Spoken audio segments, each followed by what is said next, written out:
everybody. Hello. Welcome back on this glorious day, of which I don't know which day you're watching or listening to this podcast on. So happy whatever day you're celebrating today. Happy days to you. Happy days. Happy days to you. Totally fair. Today we are doing another, well, first off, this is Behind the Pixel, an open pixel podcast where we try to bridge the communication gap between those who buy creative content and those who make it. Now, Hey, that's not bad. That's better than I thought you were going to do.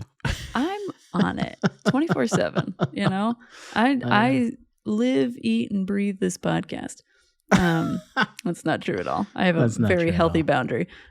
So today's episode is kind of similar to an episode we had previously where we kind of, in a way, riffed a little bit, reacted to a particular post that we saw, and kind of tried to give some insight and some advice on the back end about different ways to approach that particular situation. Yeah, I think in the feed, I think we called it an opinion episode. Yes.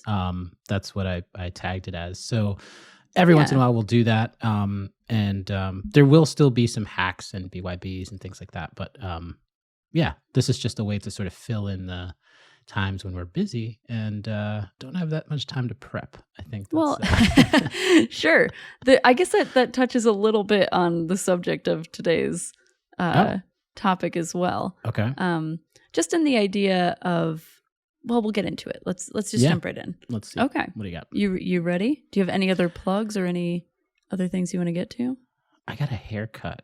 I was gonna leave nice. it long, but I cut it a little bit. I just, I was getting a little too Elvis-y, and well, you're looking real fly over there, so great. Thank you. Just in time for a podcast recording. Okay. All right. So I'm gonna read word for word. For context, Will has not heard this yet. Maybe you've seen the post. I don't know. Maybe. I don't know. But yeah, I think we're going to hear potentially your reaction here, but I'll read it word for word for the sake of, I guess, anonymity. I won't reveal the person's name who wrote this. Yeah, we're gonna keep these anon. Yeah. No one says that. That's what the kids say. I'm pretty sure that's what the kids say. We're still so hip. Okay, here we go. So, I wonder why small agencies and freelancers post about how much money they make. Is this a credibility thing? Is it to inspire people? I guess the, quote, my year breakdown, unquote, angle of this sort of spins it as maybe educational. I was always taught to be low-key about that stuff. Not to mention, I saw some big numbers that made me question my life. I'm genuinely curious about the motivation behind it. Do you have any insights? Please respond within 10 minutes. Devil emoji. So I think, yes, I think that was a callback to the other post that was please respond in 10 minutes. That's hilarious. Yes. God, that post made some really big rounds, huh? It really did. It really did. Right. So the reason why I brought this particular topic up, just for some context, is that in our company currently, we were just going through reevaluating our values and what we want our company to stand for. And one of the things that came up for us was transparency and transparent information. We kind of tied that a little more related to the information that is shared through our campaigns and through our messaging. The work. Yeah. The work itself. Yeah. But, it can also apply to this idea of being more transparent as a community and as an industry in terms of sharing out financial information. So I kind of wanted to get your take on it. I have a feeling it's going to be a little bit different than how I feel about it.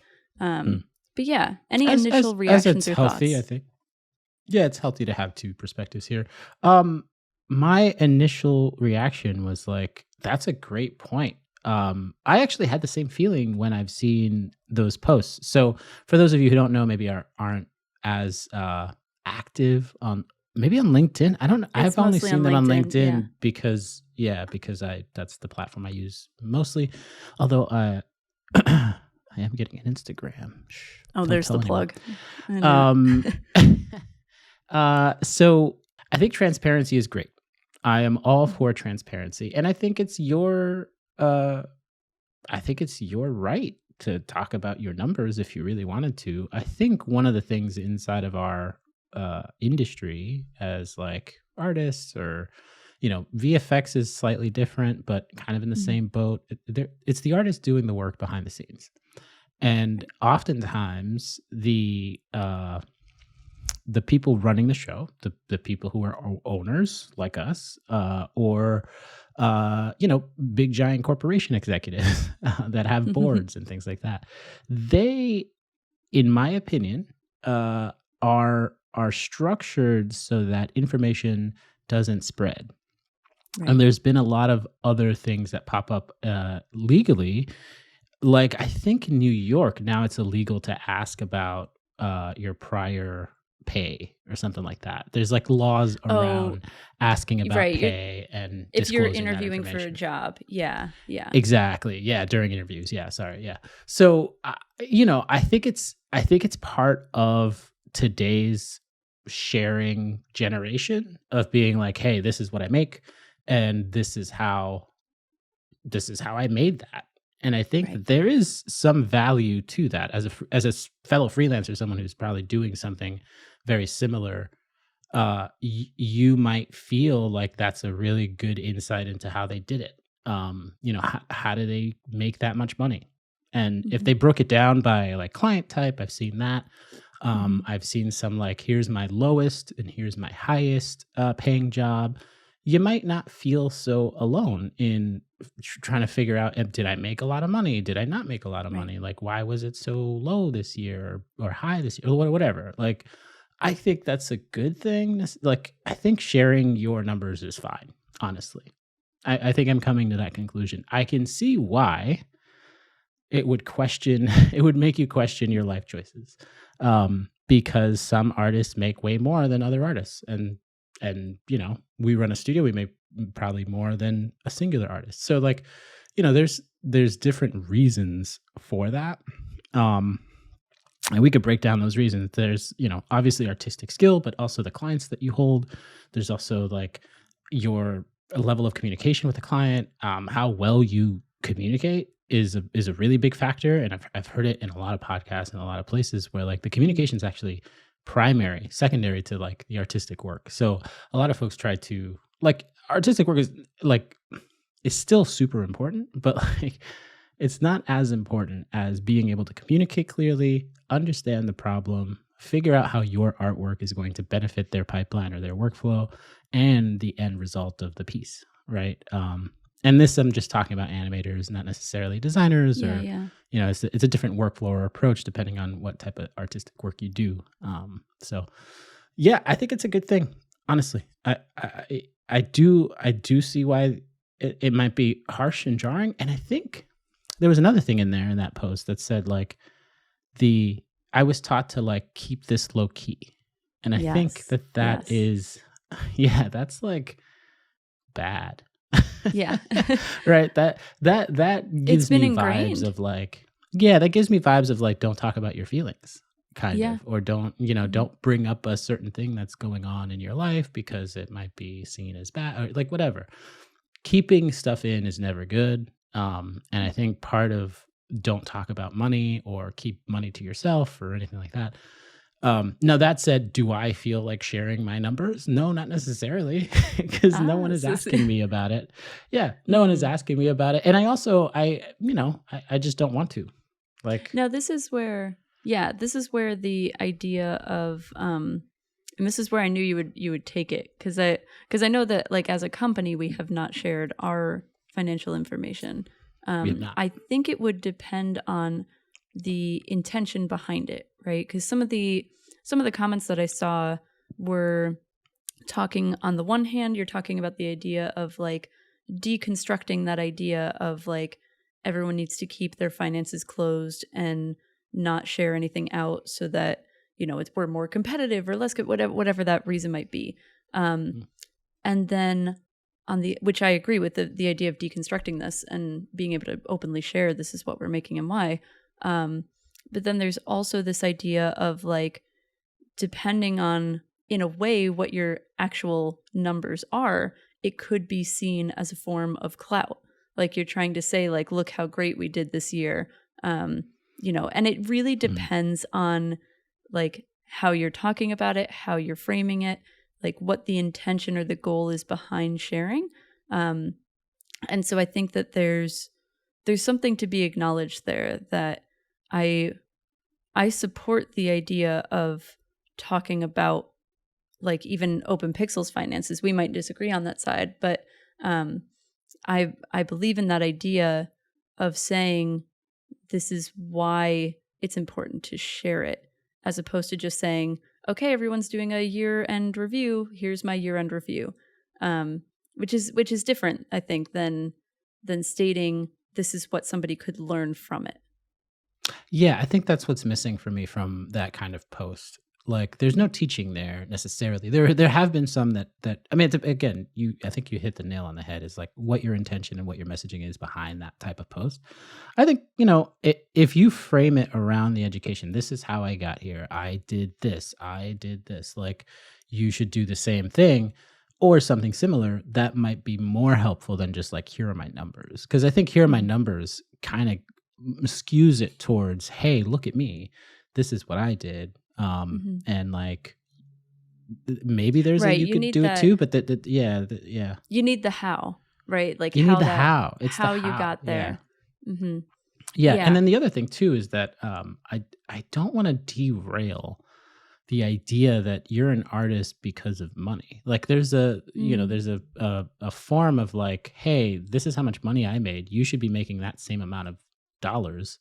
And that's not necessarily true, because the type of artwork or the type of topics or the type of passions that you have aren't the same. They're not going to be the same. And your artistic skills aren't going to be the same. Yeah. So I think that there's like a form of separation where like, I don't want to just, send people off and say, here's our numbers. If you're a small studio, you should be doing these numbers too. No, it's like, we focus on XYZ and this is how we got here. And that's maybe something you could do if you tweak that formula a bit, Right. I don't know. No, that's very true. I think, I think if we do like talk about our numbers, I'd want to think about it from the perspective of like why we're also choosing those numbers. Not necessarily, and I don't even know if it's necessary to say, here's what we make. I think for me, it's more important to maybe share, here's what we charge and here's why we charge it. And here's like, because I think that's a different model. Because if I say that, if I came out and said, oh, I made, $100,000 this year, but my situation, like you were saying, is very different from yours, right? That's a different angle than saying, here's what we charge, here's why we charge it, and here's how you can think about charging either similar rates or different rates depending on your circumstances. So then that changes the entire type of the post, right? I think that's the other thing is like, if you're going to do a year-end numbers review post, then you're expected to be like, here's my numbers, and then like that's it. That's the post. That's why we didn't really do one, because that's not necessarily what's helpful. I think, being helpful online is kind of the thing. I guess it depends. Yeah. I don't know. That's in the eye of the post, right? Because like, does it in the eye of the post? It's in the eye of the post. Eye of the post beholder, whatever you call it. Yeah, I think because there are people out there who have definitely done really detailed breakdowns and given and have continued to also provide resources to creatives and freelancers about the how. Maybe because you can't do it all in one post. That's the thing about it too. So you do have a limit. Yeah, that's true. Yeah, so you might have a numbers in review post, but then also continue to post, here's how we got there. A sequence. Here's what our goals are for next quarter. Like that, I think is not a bad thing at all. I think that's a great thing to do. And then the other thing, I want to tie this back to like clients and communication folks, right? Like, so nonprofits, if you're a nonprofit listening, your numbers are disclosed automatically. Mm-hmm. They're Yeah, you have to be publicly transparent. available. Yeah, you're publicly available. You can go and see how much money someone spent, an organization spent on marketing or communications. You could go and see how much money they made total, how many dollars in the bank. Like that's it's already there. A lot of people don't look, one, because they don't know where to look, but two, because, who's really paying attention when they have their own problems kind of thing. Mm. So like that's one version of it. The other version is publicly held companies Right. have disclosures of similar things. If you listen to like Yahoo Finance, every so often they're like, Tesla had X amount of dollars last quarter, whatever. In the earnings Mhm. meeting, they talked about blah, blah, blah, blah, blah, blah. So all of that, the numbers are disclosed. It's just you might not be in those circles listening to those dollar amounts. Mm. And so as an artist, I guess if you're listening to this, you're saying, okay, well, maybe you didn't know that. I don't know. Mm. That might be something to think about. As a private company, those are the only ones that I think don't have disclosures. Right. We don't have a disclosure. We're not obligated by any law to say, hey, this is how much we made. But it goes to the state. It goes to our government. I guess our government understands how much we're making. Right. For tax purposes. For so tax they can purposes. taxes. So they can take their Mhm. cut. Mhm. So Mhm. one of the things that clients do that is also on the side of transparency or not transparency is coming up with budgets Mhm. which are set somewhere. I know they are because I know how it works, right? If you're a marketer, you've set the budget for the year probably in January or in Q1 or Q4 of Right. last year, and you know how much money you have, and then you say, well, we have a project. Here's the thing, and tell me what it costs. What's your budget? I don't know yet. Just tell me what it is. You see what I mean? Like there's Yeah. a level of like dishonesty there that happens. And that's what that like I guess is okay because you're trying to get the best deal. Like you're incentivized as an organization to But you get the can best deal possible. Yeah, but you can say that happens with companies and freelancers too, right? Because they're Oh yeah, like oh if yeah. you come That's what I'm at talking about. Yeah. if you come at a freelancer and you're like, "Hey, what's your rate?" versus like I think a lot of times when we come at it, we usually say like, "Here's what our project budget is and Mhm. like here's what we can work within."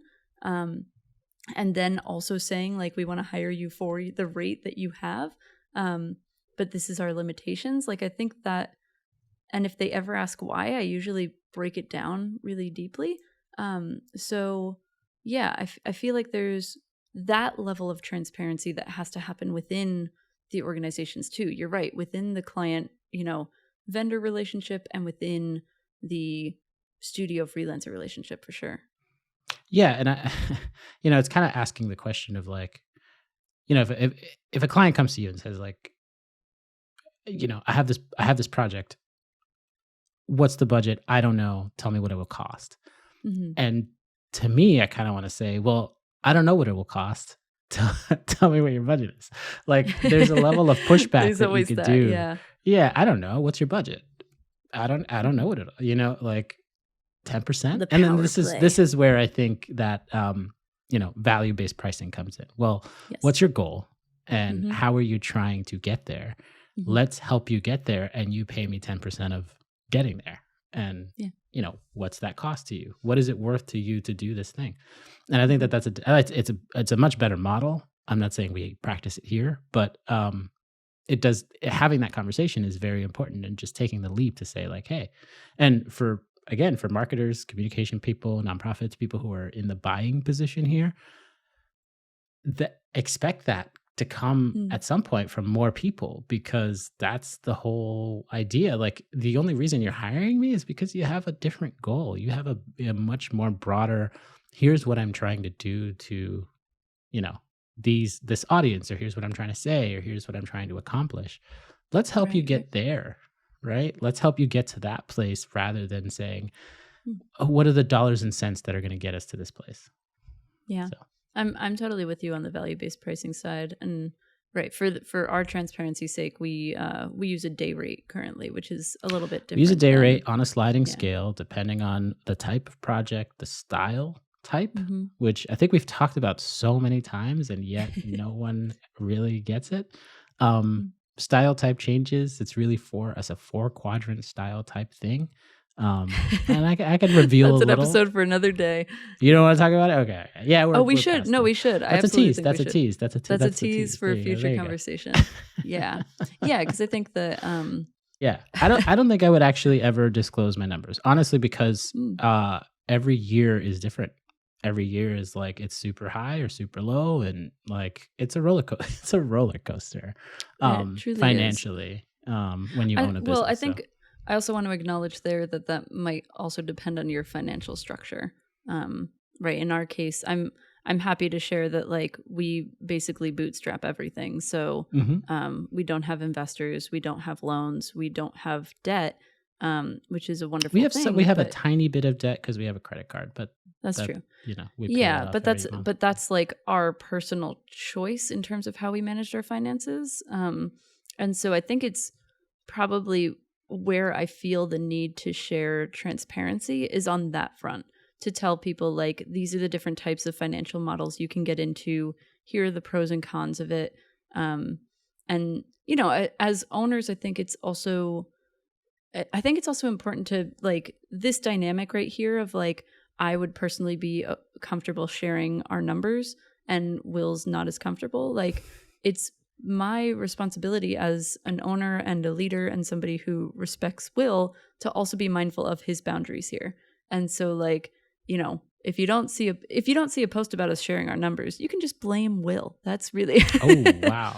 I'm kidding. Wow. I'm kidding. Firing the shots. No.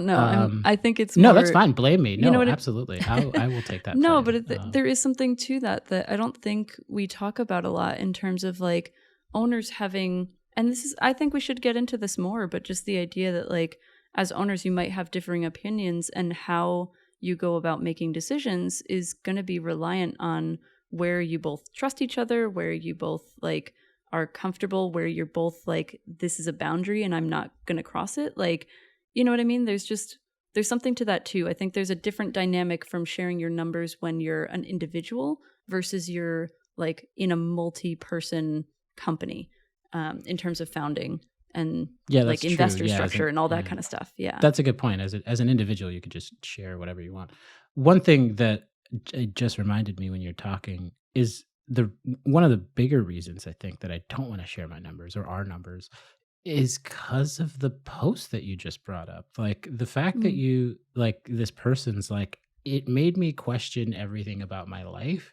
I don't want to cause that, you know, that emotional pain to someone online. I don't want to be the source of like, you know, jealousy or sadness or whatever for this other person on the other end. Like that's just not what I want to do.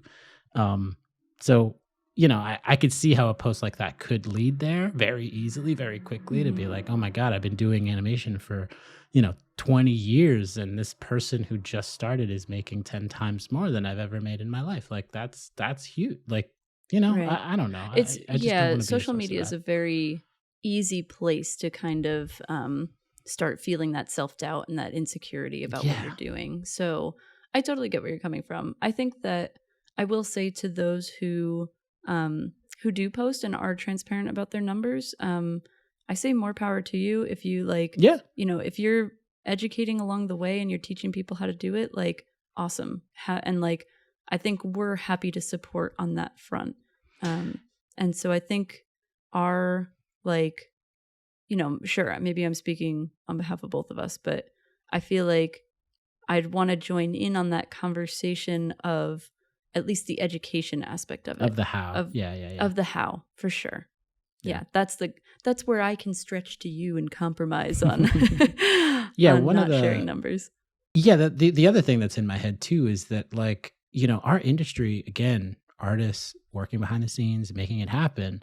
There have been several times in history where, in our recent history, that we're all sharing our numbers on like a Google sheet, or like a Google Drive doc. Yeah, there's so many that I have a whole Airtable of like people's salaries and like anonymously, but you know, how much people make at Nickelodeon or how much people make at, you know, all these other big, large studios, there's a big spreadsheet out there that like you could probably and the numbers are find wildly different. Wildly different. Yeah, entirely different. And so creating that transparency will also lead to maybe more conversations like this, more conversations about, what are people making and why is it so different?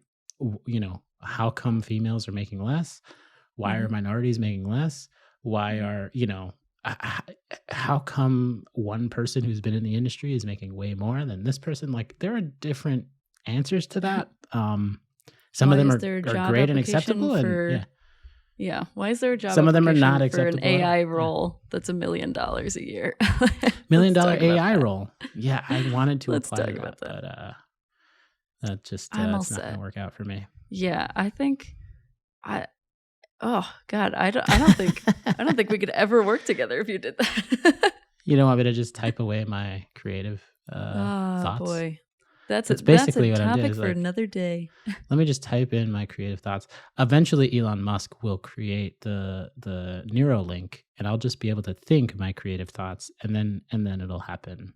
And total quick side tangent. We had a bad idea once that was Elon's Musk, and it was a perfume cologne that smelt like Elon Musk. Ew. So that's why it's a bad idea. Yeah, that's true. Well, that's funny. Thank you so much for listening. This was a fun conversation. I think, if you have any comments, please leave them in the chat. That's not somewhere. Yeah. Leave them somewhere. I would be curious to hear what your take is on this transparency side of sharing numbers and like what it's done for you, whether positively or negatively. And because I think that I do feel strongly about this idea of deconstructing this like secrecy behind everything. I think just for some transparency here as well, like as owners, I think we're trying to find, if we're defining transparency as a value in our company now, we need to define tangibly what that means for us. And so when this conversation how are we living that value? Yes, exactly. Yeah. And so there might still be boundaries there. There might still be like conversations that we have yet to tap into. I think this was one of them. So I'm glad we touched on it. And I hope maybe that the listeners got a little bit of insight and maybe some transparency into like how we talk about these things and how we operate a little bit more. A little. I don't think we talk more about us. Yeah. We'll get there. Yeah. It's cool. We're defining transparency. We'll see. We'll let you know what the conclusion of that is throughout the year. But yeah, I hope you found this interesting. And feel free to leave your reactions to our reactions to their reactions. Give us your takes. Give us takes on our takes. The Bo Burnham level reaction to your reaction. If you haven't seen it, you should watch his reaction video. It's great. So this is a side thing. We can cut it. I listen to Bo Burnham when I work out at the gym. And I might go into this. Our next podcast, we'll talk about behind the scenes of our personal lives, maybe a little bit, but great way to work out. Yeah, that's a choice. That is a choice. I love his work. So good. But yeah, that's a choice at the gym. So stay tuned for all the excitement of what we have teasing. But yeah, thank you for listening, and we will see you next time. See ya.